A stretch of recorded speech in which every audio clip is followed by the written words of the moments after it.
It was just another quiet evening at home until the phone call came and turned our world upside down. Marcus and I were sitting at the dinner table, enjoying the salmon and roasted potatoes I'd made, when his cell phone started buzzing. He glanced at the screen and froze. "Who is it?" I asked. "It's Selena," he said grimly. Selena, his 19-year-old daughter from his disastrous first marriage who he hadn't spoken to in years. My heart sank. Nothing good could come of this. Marcus answered the call and I studied his face as he listened, his eyes narrowing in concern. After a few terse words, he hung up and let out a long sigh. "What did she want?" I asked, bracing myself. "She's coming to live with us. Her roommate kicked her out, so she's driving here tomorrow." I dropped my fork, my appetite vanishing. "Here? For how long?" She didn't say, but it sounded like she plans to stay indefinitely. I felt the panic rising in my chest. We'd worked so hard to build a good life, a stable home. Marcus and I both came from broken families, rife with lies and betrayals. It had taken years of therapy and trust building to heal those wounds. The last thing we needed was a destructive, entitled 19-year-old tearing open those scars again. "Can't her mother take her in?" I asked. Marcus shook his head. "You know how that went. The divorce was nuclear. They haven't spoken since." Before I could object further, we heard the front door open. Our 16-year-old son Eli walked in, home from basketball practice. He joined us at the table, his wavy brown hair damp with sweat. "Hey, Mom, Dad, what's going on?" he asked, detecting the tension immediately. He was an exceptionally perceptive kid. Marcus gave him a tired smile. "We just got a call from your sister Selena. She's going to be staying with us for a while." Eli's eyes widened in surprise. He knew little about Selena, other than the few bitter stories Marcus had told over the years. Okay, Eli said slowly. "How long is she staying?" "We don't know yet," Marcus admitted. An uneasy silence settled on the room. I could imagine the worried thoughts spinning through Eli's mind. Selena's sudden arrival would disrupt the stability he valued so deeply, but he was too kind-hearted to voice those concerns. I reached over and gave his hand a reassuring squeeze. Then I turned to Marcus, my eyes flashing with determination. "We need to set firm ground rules," I said. "No freeloading or taking advantage. If she wants to stay here, she needs to get a job and contribute." Marcus nodded. "You're right. I'll make that clear when she arrives." But as we cleaned up the remains of dinner, I couldn't shake the feeling that nothing good would come from Selena's return. The past has a way of catching up, even if you barricade the door. The next morning I woke up feeling uneasy. Today was the day Selena would arrive. Marcus had cleared out the small guest room for her, but I doubted she'd be happy with the cramped space. Over breakfast, Marcus tried reassuring Eli. "Don't worry, I'm sure Selena has grown up a lot since I last saw her. Just try to make her feel welcome." Eli nodded, but I could tell he was dreading her arrival as much as I was. Around noon, we heard a car pull up outside. "That must be her," Marcus said. My heart pounded as we went to the front door. A blonde girl stepped out of a beat-up hatchback jammed with clothes and boxes. She looked nothing like the sullen, scrawny 13-year-old I remembered from the divorce hearings years ago. She'd grown tall and pretty, wearing stylish clothes and expertly applied makeup. But her bright smile didn't reach her eyes. Marcus hugged her awkwardly. "Welcome home, Selena." "Thanks, Daddy," she said sweetly, though she'd made no effort to contact him since the divorce. "It's so good to see you again." Over the next hour, Selena carried in her boxes and bags, piling them in the small guest room despite the lack of space. She rejected Marcus's offers to help, barking at him not to touch her things. So much for her growing up, I thought. At dinner, Selena dominated the conversation, chatting about herself and sprinkling in subtle insults toward me. "I can't believe you're still working as a nurse, Lena. Wouldn't you rather do something more interesting?" I bit my tongue. Nursing was my passion, but Selena clearly looked down on it. When Eli talked about applying for college scholarships, Selena laughed sharply. "Good luck getting enough money to attend a decent school." Eli's face burned. I knew how hard he'd worked for those scholarships, maintaining straight A's while excelling at sports. After dinner, I pulled Marcus aside. "We need to set ground rules for Selena," I urged. "No more of this entitled behavior." He sighed. "You're right, I'll talk to her." But over the next few days, nothing changed. Selena continued acting rudely, while doing nothing to get a job or help around the house. My patience wore dangerously thin. Then came the final straw. I arrived home from work one evening to find Selena gone and Eli sitting alone, his face pale. "What's wrong?" I asked. "She stole my laptop, and my money jar was empty." His lower lip trembled. There was over $500 in there from my job. Rage boiled inside me. That money represented years of Eli's hard work and sacrifice. When Selena finally swanned in, I confronted her. "Give back Eli's money and his laptop now." She smirked. "Or what? You'll kick me out." I wanted to slap that smug look off her face. But violence wouldn't solve anything. Selena was toxic, destroying all she touched. I had to protect my family from her, even if it meant driving away Marcus's daughter for good. I decided right then and there. Selena had to go. Her toxic behavior was destroying our family, and I refused to let that continue. When Marcus came home, I told him what Selena had done. She stole from her own brother after we opened our home to her. "I want her out, Marcus. Today." He looked pained. "I know Selena's behavior is unacceptable, but she's still my daughter. If we kick her out now, she'll have nowhere to go." "So we just let her keep stealing from us?" I cried. "She's manipulating you. Can't you see that?" "Give me a little more time to work things out with her," Marcus pleaded. "With some boundaries, I think Selena can change." I shook my head in frustration. Marcus's parental guilt was blinding him to Selena's true nature. But I had to pick my battles carefully to avoid damaging my marriage. "1 week," I said. "If her behavior doesn't improve drastically in 1 week, she has to leave." Marcus agreed reluctantly. I only hoped we could limit the damage Selena inflicted before then. But over the next few days, things only got worse. Selena stayed out partying all night, then slept past noon. She helped herself to my jewelry, claimed they were just loans. When I demanded she get a job, she scoffed. "Why work when Daddy lets me stay here for free?" One night, I came home to find her smoking on the couch. When I yelled at her to take it outside, she blew smoke in my face. "You're not my mother. Don't tell me what to do." I felt sick, realizing the extent of Selena's manipulation. She knew exactly how to provoke me while acting sweetly innocent around Marcus. The final straw came when I received a call from my credit card company, asking about a suspicious purchase. Over $2,000 at a luxury clothing store in LA. It didn't take a genius to realize Selena had stolen my card. She'd racked up more debt in a week than Eli and I spent on food in a month. When Marcus came home, I confronted him, shaking with rage. "Your daughter is destroying us. I want her out of this house tonight." Marcus's face was haggard. "You're right." I wanted to believe Selena could change, but clearly she's out of control. "It's me or her, Marcus," I said quietly. "Choose carefully." He pulled me into a hug. "You and Eli will always come first. I just pray we can get through this without tearing our family apart." We sat down with Selena, and Marcus told her she had to move out immediately. She flew into a rage, hurling insults and accusations. I stayed silent, letting Marcus handle his deranged daughter. When Selena stomped off to pack her things, Marcus put his head in his hands. "I'm so sorry I brought this madness into our home," he said. "You and Eli mean everything to me. However long it takes, I promise we'll recover from Selena's poison."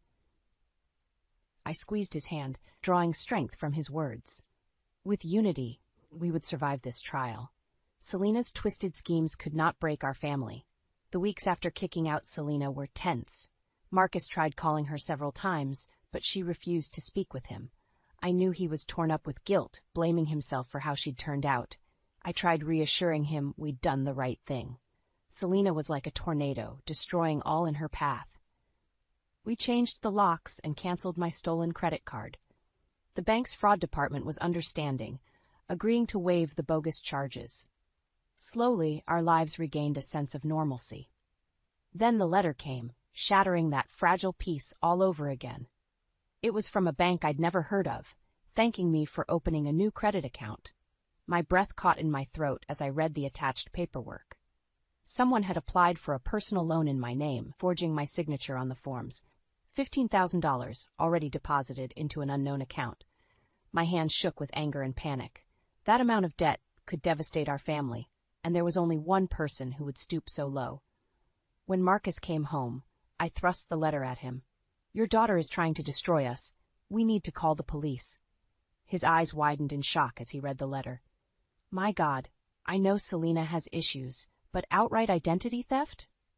He slumped at the table, head in his hands. This is all my fault. I failed her as a father. My anger thawed slightly. As much as Selena infuriated me, I knew this betrayal devastated Marcus even more. I sat down beside him. You did your best with her under terrible circumstances. Some people just refuse to change. But now we need to focus on protecting ourselves and Eli. Will you call the police to report the fraud? Marcus sighed heavily, but nodded. You're right. I need to do the responsible thing, no matter how painful. We spent an agonizing hour on the phone with the police and bank, filing reports about Selena's crime. It still boggled my mind that the smiling little girl I remembered from Marcus's wedding photos could grow into this heartless criminal. The bank investigator informed us the loan had been taken out locally, meaning Selena was still lurking nearby. The thought made my skin crawl. That night, as we lay in bed, I turned to Marcus. We'll get that loan invalidated. The bank believes we're the victims here. I hope you're right, he said, because if not, this could financially devastate us. We could even lose the house. The unspoken fear hung heavy between us. Selena wasn't content just poisoning her father's memory of her.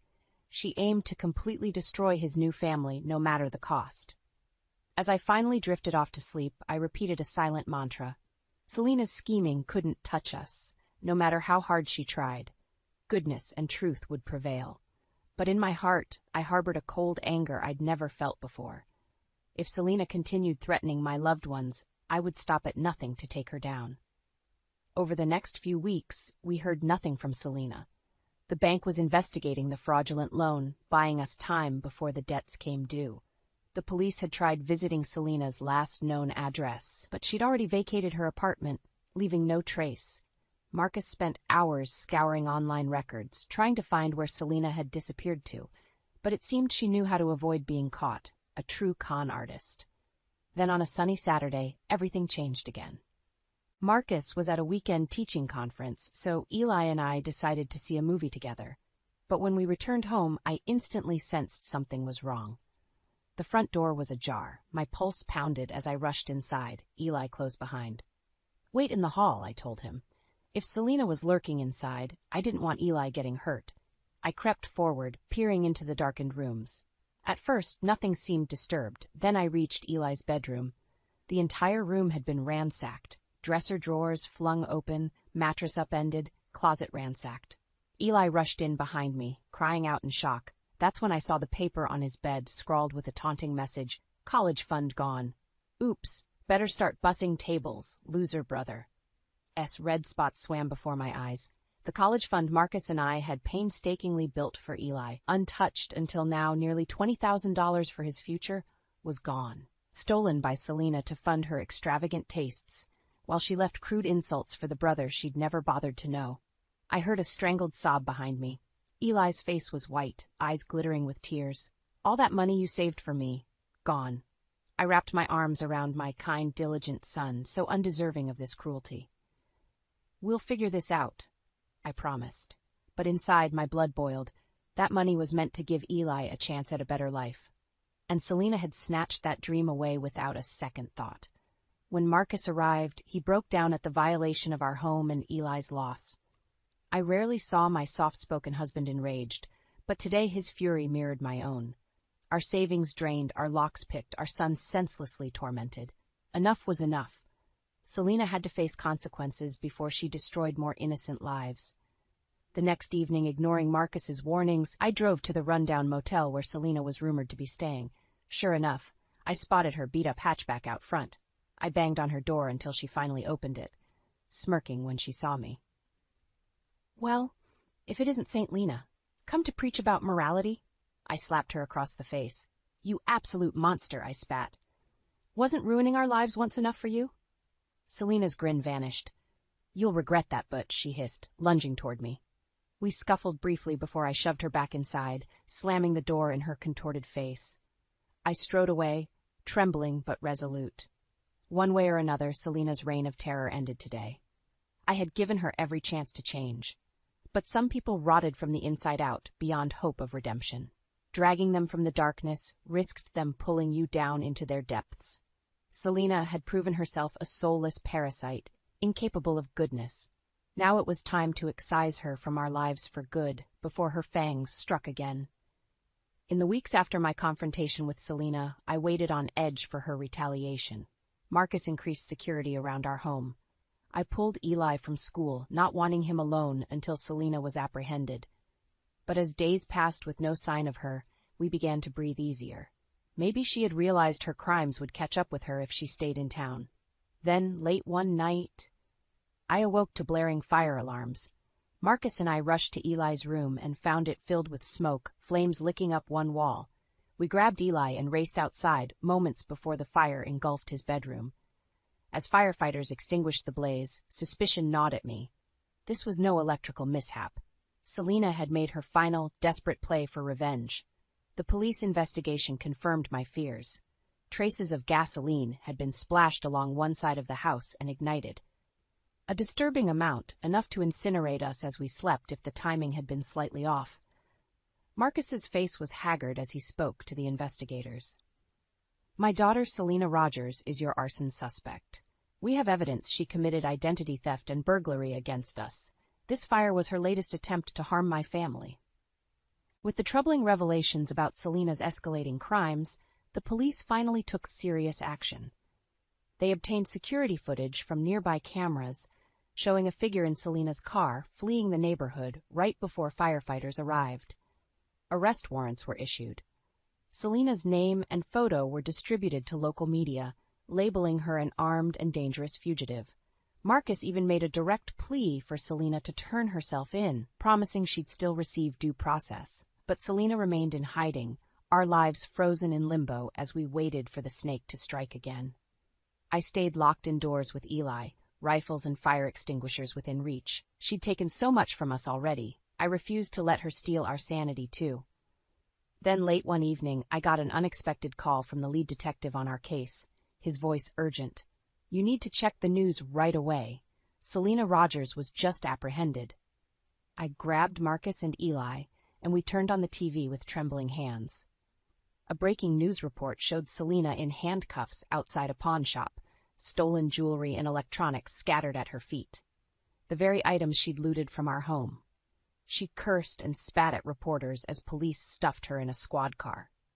Selena had grown so convinced of her own invincibility that she'd slipped up and gotten caught red-handed.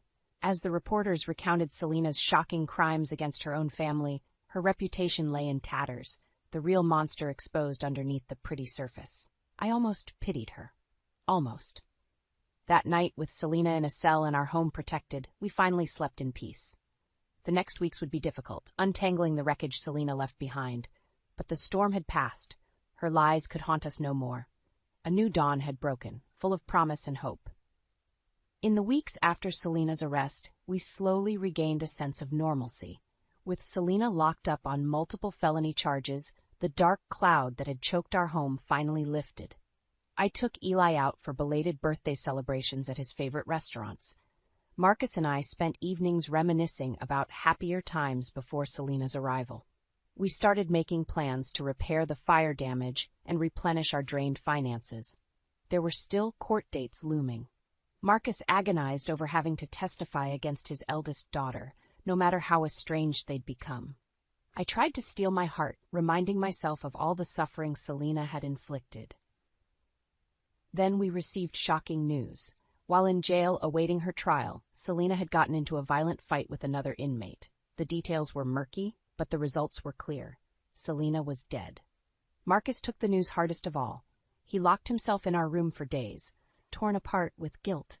I focused my energy on comforting Eli, who despite everything felt saddened at the loss of a sister he'd never known. In the weeks that followed, we learned more disturbing details about Selena's final days. The inmate she'd clashed with claimed Selena had bragged about the rush she got from deceiving people, saying she wished she'd stolen triple the amount from us. Hearing Selena's callous words helped harden my heart. She'd felt no remorse for destroying lives. In the end, her greed and aggression had collided with someone equally vicious. With Selena gone, the case against her unraveled quickly. The bank rescinded her bogus loan applications, removing that crushing debt burden. the police helped retrieve some of our stolen funds from her apartment and storage unit.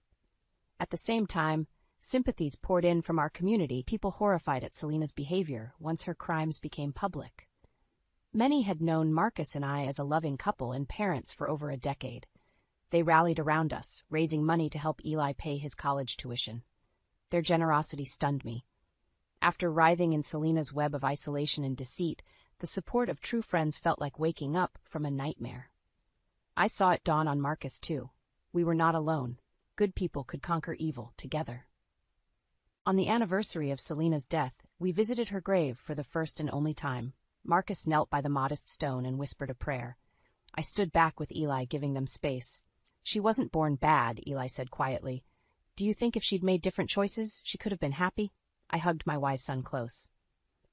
I think we all forge our own path. Selena chose destruction, but life marches on. Now we walk in the light again. Marcus joined us, finally looking at peace. He took my hand, a gentle smile on his face. Thank you for staying by my side, he said. Your love guided me out of the darkness.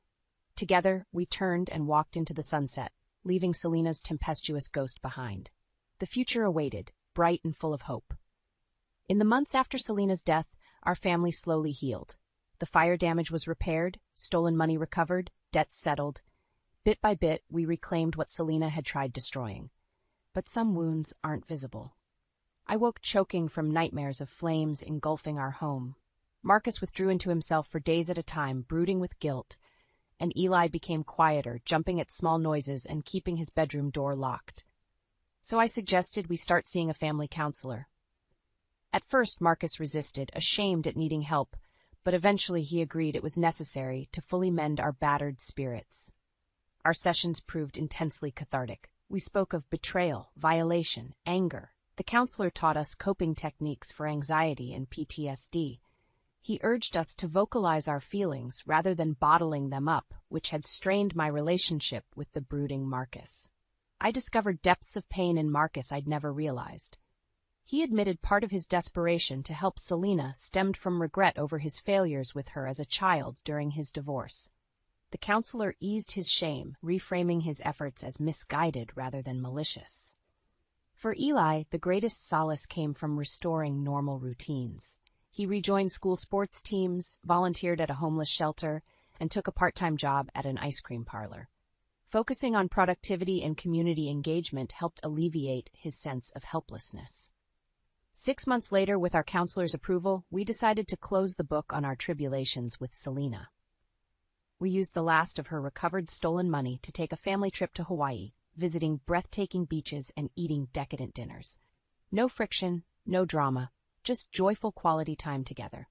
On the final night, Marcus and I renewed our vows on the beach under a sunset, Eli proudly officiating. I gazed lovingly at my two men, my champions. Selena had tried tearing us apart. Instead, we'd emerged stronger than ever. Not all scars fully disappear, but you can choose to wear them proudly, refusing to let past pain define you. Our family embodied that resilience. On the plane ride home, I penned a journal entry I later shared with Marcus and Eli. The past year contained agonizing trials, but also profound growth. We cling closer now, wounds healed into wisdom. Selena acted as a wicked knife, slicing open old injuries and inflicting new ones. But we three are the stitching, holding fast, binding up the cuts, making whole what was rent. Our imperfect family will not just survive, but thrive. The darkness recedes, healing dawns, and the light everlasting remains. Later that week, I tucked my journal away in a keepsake box. The final remnants of Selena's ruination, trial transcripts, bank statements, police reports, went into the trash for good. Marcus hugged me close. It's finally over, he said. Now we build something beautiful from the ashes. I smiled up at my husband, then pulled Eli into our embrace. The storm had passed, our lives stretched ahead, sunny and bright, and we would walk this new path arm in arm, faces tilted toward the light. The call from Alan came exactly 3 months after Grandma Evelyn's funeral. I was knee-deep in quarterly reports at my desk when my phone buzzed, displaying his name like an omen. My name is Presley, and until 6 months ago, I was nothing more than a shadow of myself, the dutiful wife of Damon Duncan, living in his world by his rules. Now, at 38, I'm finally becoming the woman I was meant to be. Presley, we need to talk. Alan's voice carried an urgency I hadn't heard since my divorce proceedings. It's about Evelyn's will. I straightened in my chair, ignoring the stack of reports demanding my attention. I thought everything was settled weeks ago. There's been a development? Can you come by the office today? The fluorescent lights suddenly felt too bright, too harsh. Alan, you're scaring me. What's going on? It's better discussed in person. How's 4 o'clock? After hanging up, I stared at my reflection in the darkened computer screen. The woman looking back at me wasn't the same person who'd signed divorce papers a year ago. My hair was shorter now, professional. My eyes harder, more determined. Damon had always insisted I keep my hair long, one of his many attempts to mold me into his perfect wife. Earth to Presley, Michaela's voice cut through my thoughts as she leaned against my office doorframe. You look like you've seen a ghost. Just got a weird call from Alan about Grandma's will. She crossed her arms, frowning. The lawyer Alan? I thought that was all wrapped up? So did I. I grabbed my purse, needing to move, to do something. Want to grab coffee? At our usual spot across from the office, Michaela stirred her latte while I recounted the call. You don't think Damon's trying something, do you? The question made my stomach clench. He can't. The divorce settlement was clear. Honey, when has that ever stopped him? She had a point. During our marriage, Damon had expertly manipulated every situation to his advantage. Even now, months after signing the papers, I sometimes caught myself second-guessing my decisions. His voice in my head telling me I wasn't capable, wasn't smart enough. My phone buzzed again. This time it was Sadie, my sister. Have you heard from Alan? She asked without preamble. Just got off the phone with him. You too? Yeah, something's up, Prez. I don't like it. I checked my watch. Still 2 hours until the meeting. Meet me at his office? Already on my way. Michaela squeezed my hand. Want me to come with? No, but thanks. I need to handle this. The words came out stronger than I felt. Look at you, all grown up and facing your demons, she smiled. Remember when you couldn't even order coffee without checking with Damon first? I winced at the memory. God, I was pathetic. No, you were controlled. There's a difference. The walk to Alan's office gave me time to think. Grandma Evelyn had left me her estate, the house, the investments, everything. She'd always seen through Damon's facade, warning me years before I'd finally seen the truth myself. A woman's worth isn't measured by her husband's approval, she'd told me once. Her wise eyes seeing right through my carefully constructed happiness. Alan's secretary ushered me into his office immediately. Sadie was already there, pacing by the window. Thanks for coming so quickly, Alan said, gesturing to the chairs. We have a situation. Just tell us, Sadie demanded, still standing. Alan pulled out a thick folder. I received a letter this morning from Regina Mitchell's lawyer. My blood ran cold. Regina, Damon's new wife, the woman he'd left me for. What could she possibly want? I asked, though I already knew the answer. Half of Evelyn's estate. Alan's voice was grim. She's claiming Damon has rights to it through your marriage. Sadie cursed. That's ridiculous. They're divorced. It gets worse, Alan continued. They're threatening to contest the will if we don't settle. I sat very still, remembering Grandma Evelyn's last words to me. Sometimes the best revenge is letting people think they're winning. What aren't you telling us, Alan? I asked quietly. He smiled for the first time since we'd arrived. Your grandmother was a brilliant woman, Presley. She anticipated something like this might happen. He pulled out another document, this one sealed. She left specific instructions not to open this unless someone contested the will. My hand shook as I took the envelope. What's in it? I don't know, Alan admitted. But knowing Evelyn, I'd say Damon and his new wife are in for quite a surprise. The doorbell rang at exactly 9 a.m. the next morning. I was already dressed for work, sipping coffee and reviewing the contents of Grandma Evelyn's sealed envelope when Regina's perfectly manicured finger pressed the button again. And again. Coming, I called, tucking the documents into my briefcase. Regina stood on my porch like she owned it. wearing a designer suit that probably cost more than my monthly mortgage. Her smile didn't reach her eyes. "Presley, darling, it's been too long." "Has it?" I stepped aside, letting her enter. "I think the last time was at your wedding to my ex-husband." She laughed, the sound brittle. "Water under the bridge, surely. We're practically family." "What do you want, Regina?" She settled onto my couch without waiting for an invitation. Direct. I like that. Well, let's be equally direct. Damon and I want to discuss Evelyn's estate. There's nothing to discuss. I remained standing, watching her examine her nails. "Oh, but there is." She pulled out her phone, scrolling through what looked like legal documents. "You see, Damon was married to you when Evelyn made her will. That creates certain entitlements." I fought to keep my voice steady. "Does it? And what does your lawyer say about that?" Her head snapped up, surprise flickering across her face. "How did you know about the lawyer?" "Alan called me yesterday. He's very thorough." Regina's composure slipped for just a moment. "Then you know we have a case." "Do you?" I walked to my kitchen, pouring another cup of coffee. "Would you like some?" "No, thank you." She stood, following me. "Presley, we can do this the easy way or the hard way. Damon's willing to settle for half." I nearly choked on my coffee. "Willing to settle? That's generous of him. He has rights. He has nothing." I set my cup down harder than intended. "And you know what's interesting? He sent you to do his dirty work. Still can't face me himself?" Regina's perfectly painted lips tightened. "Damon thought I could handle this more diplomatically." "Diplomatically?" I laughed. "Is that what this is?" My phone buzzed, a text from Sadie. "On my way. Don't let her leave." "Look," Regina's voice softened, almost sympathetic. "I know you're still hurt about everything." "Stop!" I held up my hand. "Let me be very clear. I'm not hurt. I'm not bitter. I'm not even angry anymore. What I am is done with Damon's games." The doorbell rang again. Regina jumped. Sadie burst in before I could answer, Alan right behind her. "Sorry we're late. Traffic was horrible." My sister's voice was deliberately cheerful. "Oh, Regina, what a surprise." Regina's eyes darted between them. "I should go—" "Actually," Alan stepped forward, "I think you should stay. We have some documents to discuss." "I don't have to talk to you." Regina grabbed her purse. "My lawyer—" "Your lawyer," Alan interrupted, "should have done better research. Evelyn made changes to her will 3 months before she died, after Presley's divorce was finalized." I watched the color drain from Regina's face. "That's impossible.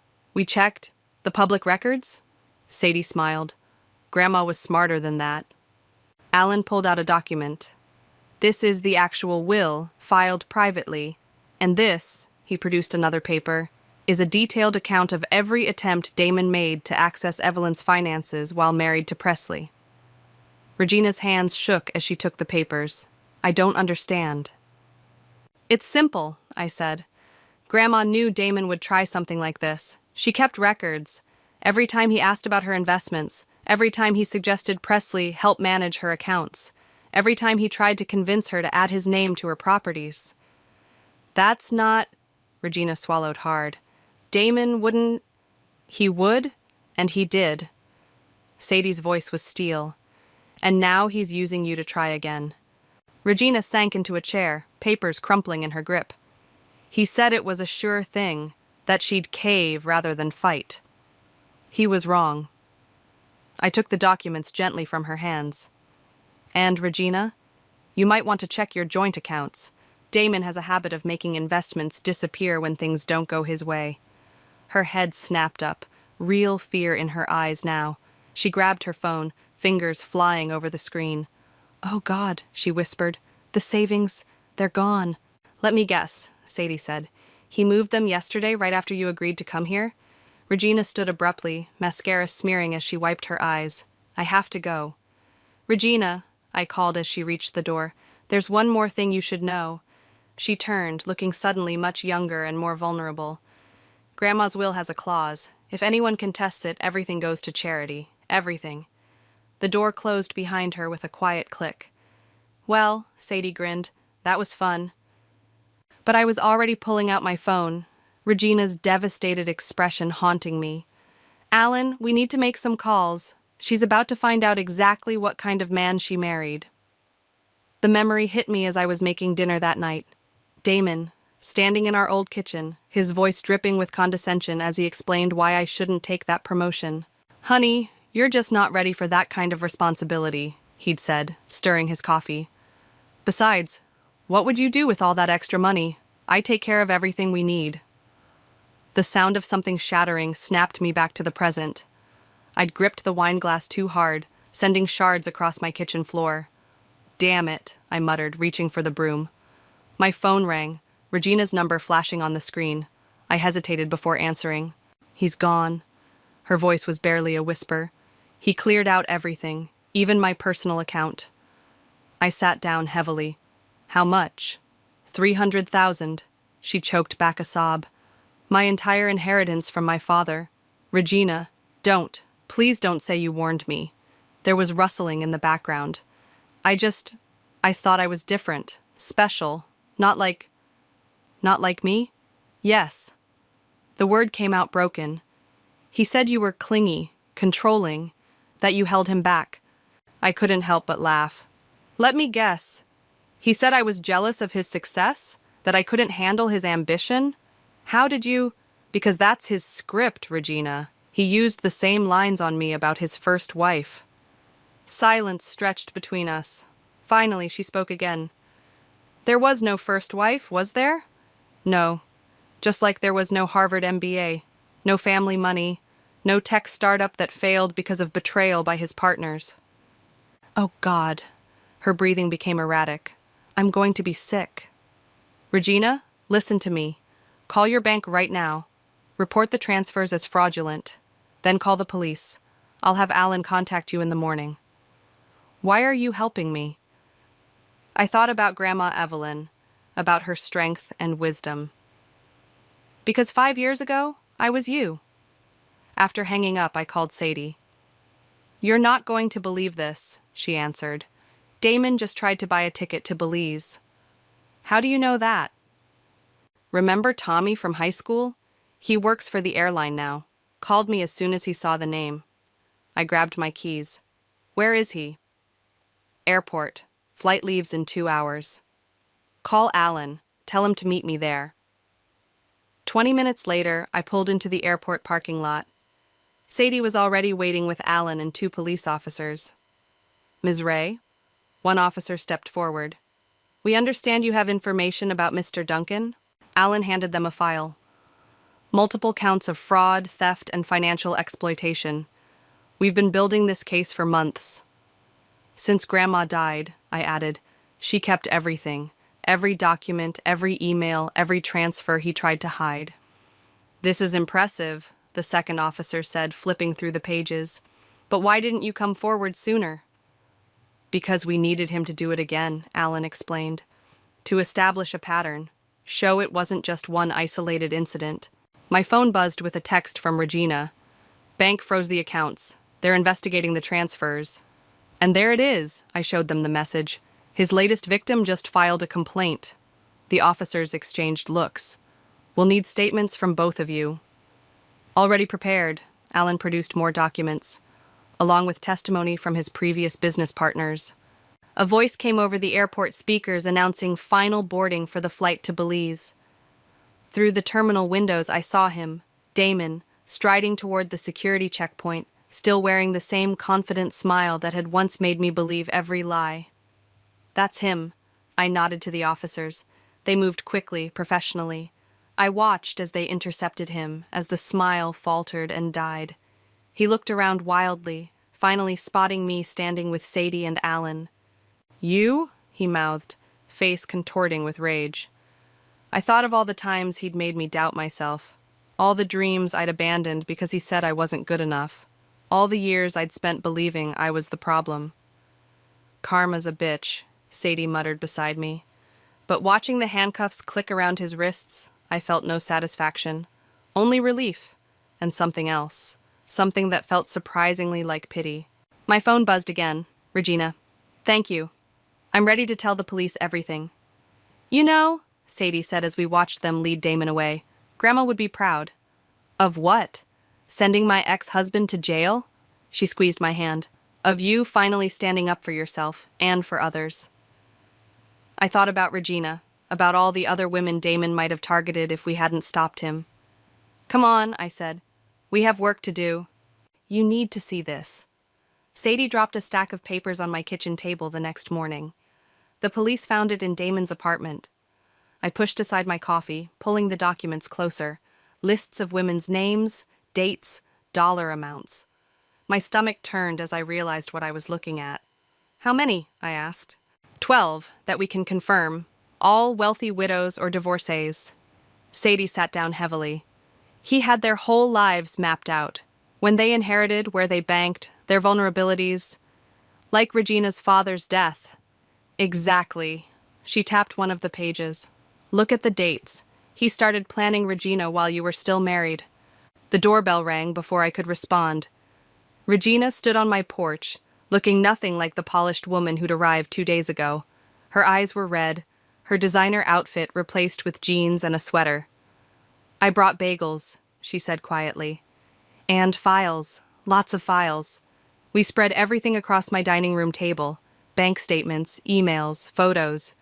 Regina's hands shook as she pointed to specific transactions. He always had an explanation, she said. Every missing dollar, every strange transfer. He made it sound so reasonable. That's what he does, I replied, remembering my own experiences. He twists things until you doubt your own judgment. Like this. Regina pulled out an email. He convinced me to invest in a startup. Said it was a sure thing, but we had to move fast. No time for my lawyer to review it. Sadie snorted. Let me guess. The company doesn't exist? Oh, it exists. Regina's laugh was bitter.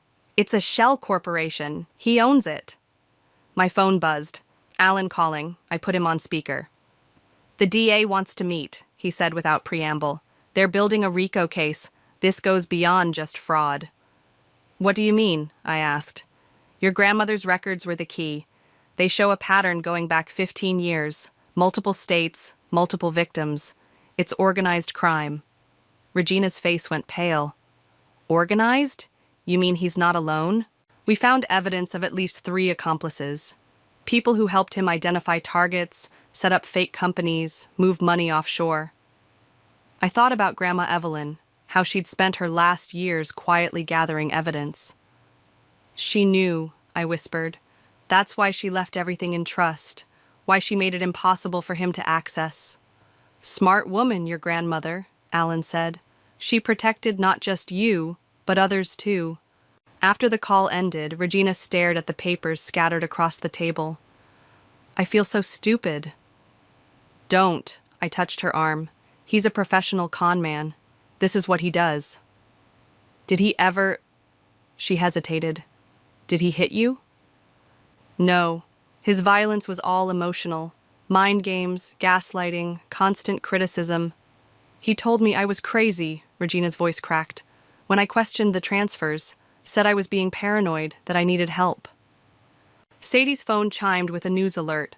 She held it up, showing us the headline, Prominent Businessman Arrested in Multi-State Fraud Scheme. It's really over, Regina breathed. Not quite. I pulled out Grandma's original envelope, the one Alan had given me. There's something else you should see. Inside was a letter, written in Grandma's familiar handwriting. My dearest Presley, if you're reading this, it means someone, probably Damon, has tried to claim what isn't theirs.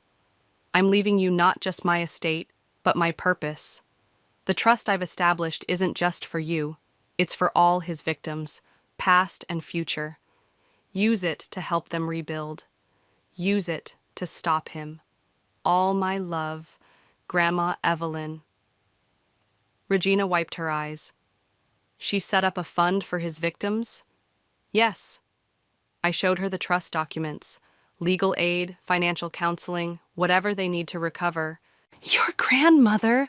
Regina shook her head in amazement. She planned all this? She believed in karma, Sadie said, but she also believed in helping it along. I looked at the women around my table. My sister, who'd never lost faith in me. Regina, finding her strength. And somewhere, watching over us, Grandma Evelyn, who'd turned her pain into purpose. "So," I said, gathering the scattered papers, "who's ready to help some people rebuild their lives?"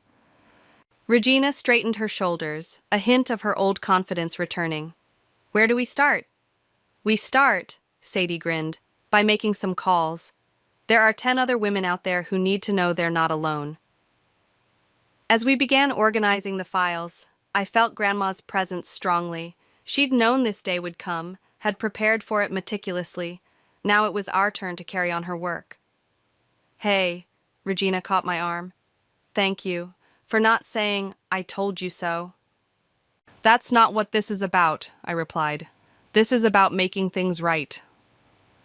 The courthouse steps felt steeper than I remembered. 2 weeks had passed since Damon's arrest, and now we were facing the first bail hearing.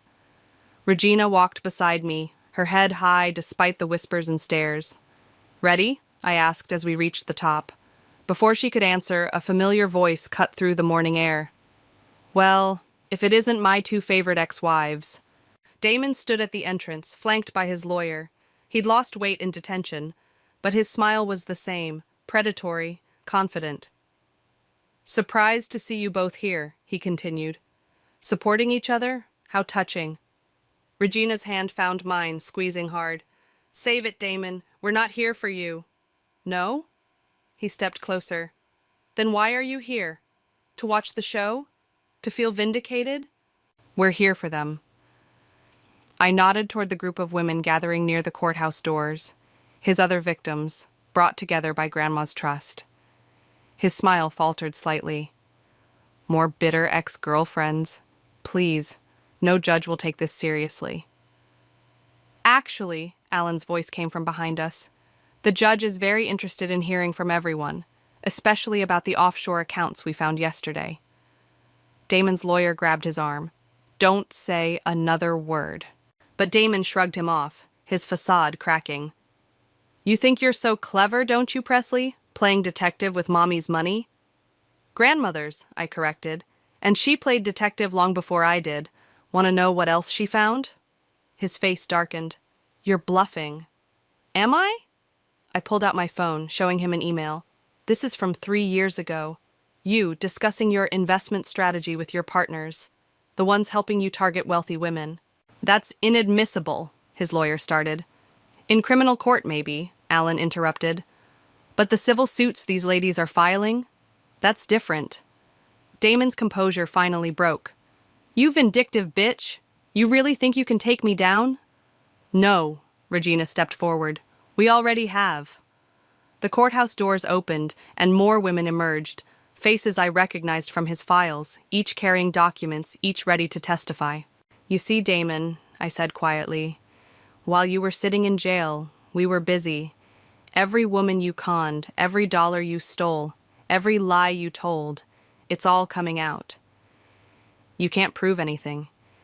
"We don't have to," Regina's voice was steel. "You kept records, detailed ones, and guess what? The FBI is very interested in your little network."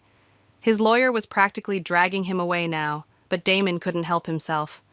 "I made you both!" he shouted. "You were nothing before me." "No," I called after him.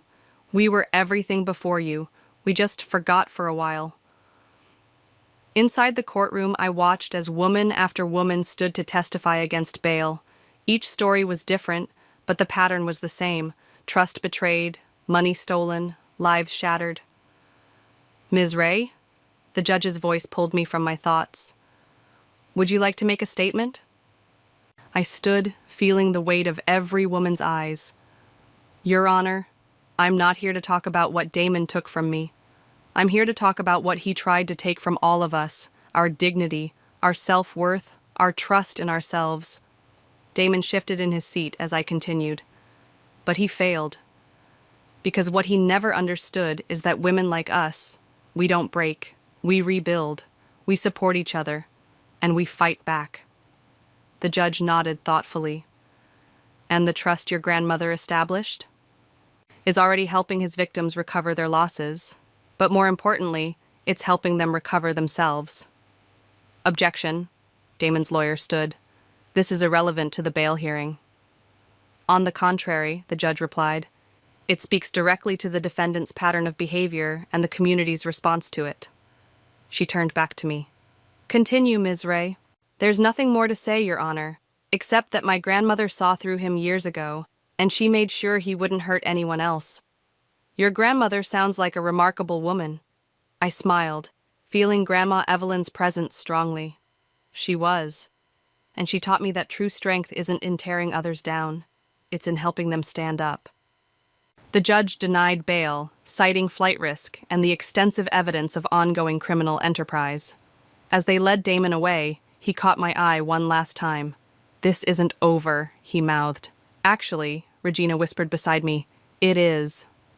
Outside, the group of women gathered on the courthouse steps, sharing stories, exchanging numbers, building connections.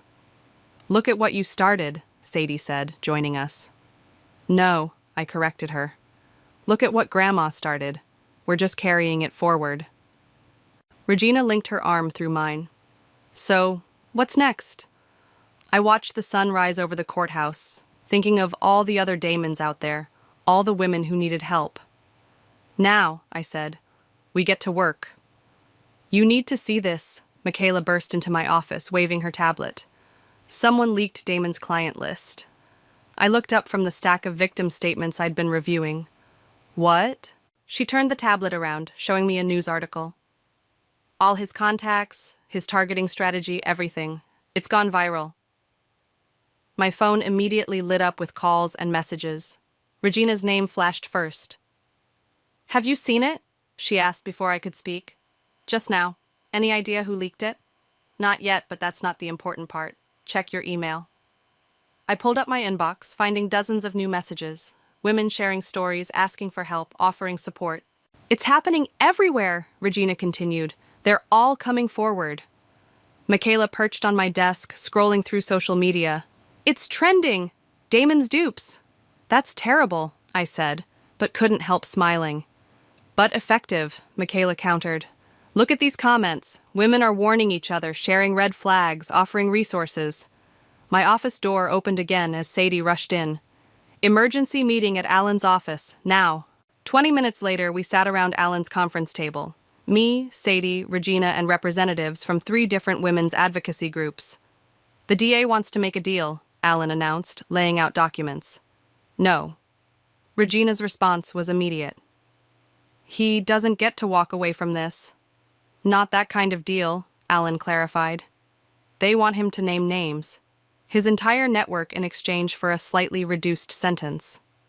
How slightly? I asked. 20 years instead of 30. Sadie whistled. He'll never take it. He already has. Alan slid a paper across the table. This arrived an hour ago. Full confession, names, dates, bank accounts, everything. Why? Regina's voice shook. Why now? Because, I realized, he knows the leaked list is just the beginning. He's trying to control the narrative. Too late for that. Michaela turned her tablet around again, showing us more headlines. 3 of his partners have already been arrested. 2 more turned themselves in. It's falling like dominoes, Sadie grinned. My phone buzzed with another message, this one from a number I didn't recognize. The text contained only a photo. Grandma Evelyn's garden, taken years ago. She was sitting on her favorite bench, smiling at the camera. Look at the date, I showed Sadie. This was taken the day she changed her will. She knew, Regina said softly. She knew this would happen. Not just knew, Alan corrected. Planned for it. That trust she set up? It's not just for financial support. It's designed to fund investigations, legal aid, counseling, everything needed to take down operations like Damon's. Speaking of the trust, Sadie pulled out her laptop. We've had over 100 applications since the list leaked, women from all over the country. I thought about Grandma's letter, her vision of helping others rebuild. We're going to need a bigger office. Already on it, Michaela said. I've been talking to that women's center downtown. They have a whole floor available. Perfect. I stood up, energized. Let's turn this into something bigger than Damon ever imagined. A support network? Regina suggested. More than that, I said. A movement. Education, prevention, recovery, everything we wished we'd had. Evelyn's legacy, Sadie said suddenly. That's what we should call it. The name felt right, a tribute to the woman who'd seen the bigger picture, who'd turned her own pain into purpose. There's something else, Alan said, pulling out one final document. Evelyn left instructions about this too. She wanted the foundation to be run by survivors, for survivors. Regina straightened in her chair. We could help so many people. We already are. Michaela showed us her tablet again. The hashtag had evolved. Damon's dupes had become one stronger together. My phone buzzed again, another unknown number, another woman reaching out for help. This time, I knew exactly what to say. Welcome to the family, I typed back. You're not alone anymore. Looking around the table at these women who'd become my strength, Sadie with her unwavering support, Regina with her newfound purpose, Michaela with her fierce loyalty, I felt Grandma Evelyn's presence stronger than ever. Okay, I said, pulling out a notebook. Let's get to work. These women need us. No, Regina corrected gently. We need each other. That's what makes this different from everything Damon tried to destroy. She was right. In trying to break us, he'd actually brought us together, creating something stronger than he could ever imagine. Evelyn's legacy, I wrote at the top of the page, where healing helps others heal. Grandma would have liked that. The courtroom fell silent as Damon was led in for sentencing. 3 months had passed since the list leaked, and everything had changed. He looked smaller somehow, his designer suit replaced by prison orange, his confident smirk gone. All rise, the bailiff called. I stood between Regina and Sarah, one of the women we'd helped through Evelyn's legacy. Behind us, dozens more filled the benches, a united front of survivors. Before I deliver the sentence, the judge began, would any of the victims like to make a final statement? I hadn't planned to speak, but something in Damon's defeated posture propelled me forward. Your Honor, I started, feeling every eye in the room. I'm not here to talk about punishment. I'm here to talk about transformation. Damon's head snapped up, his eyes meeting mine for the first time. When this man entered our lives, he saw us as targets. Weak, vulnerable, easy marks. I gestured to the women behind me. But look at us now. Regina stood, then Sarah, then others, one by one, until the entire gallery was on its feet. In the past 3 months, Evelyn's legacy has helped over 200 women recover from financial abuse. We've launched education programs in 3 states. We've partnered with banks to create fraud prevention protocols. Objection, Damon's lawyer interrupted. This isn't relevant to sentencing. I disagree, the judge replied. Please continue, Ms. Ray. The point is, Your Honor, what started as one man's scheme to destroy women has become a movement to empower them. Every dollar he stole, every life he tried to ruin, has been transformed into something stronger. And the foundation? The judge asked. How is it funded? I smiled, finally understanding the full brilliance of Grandma's plan. With his money, Your Honor, every cent recovered from his accounts, every asset seized, it all goes back into helping his victims. And not just his victims, but anyone who's been financially abused. Damon stood abruptly. You can't do that. That's my money. No, Regina called from behind me. It's blood money, and now it's being used for healing. The judge banged her gavel. Mr. Duncan, sit down or you'll be removed. This isn't over, he snarled. You think you've won. I still have contacts. Resources you don't know about. Actually, Alan stood, holding up a document. We found those too. This morning's raids recovered another $12 million in hidden assets.